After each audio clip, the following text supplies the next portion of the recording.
आणि आता बातमी साम टीव्हीच्या इम्पॅक्टची आहे। आदिवासी आमदारांच्या आंदोलनाला यश आलेलं आहे। पेसा कायद्यातील पद मानधन तत्वावर भरण्याचा सरकारने मोठा निर्णय घेतला। 17 संवर्गातील पद मानधन तत्वावर भरती केली जाणार आहेत। साम टीव्हीच्या बातमीवर शिक्कामोर्तब झालेला आहे। काल आदिवासी आमदार आणि खासदारांनी केलेल्या आंदोलनानंतर सरकारने हा मोठा निर्णय घेतला। या निर्णयानंतर आदिवासी नेत्यांनी सरकारचे आभार मानलेत।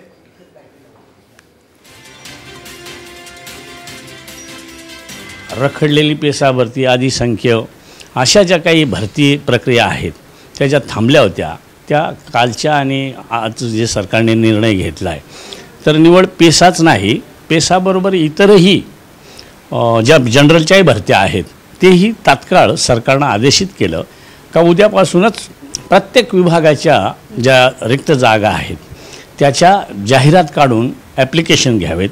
भले आचारसंहिता लागेल पण प्रक्रिया चालू राहील।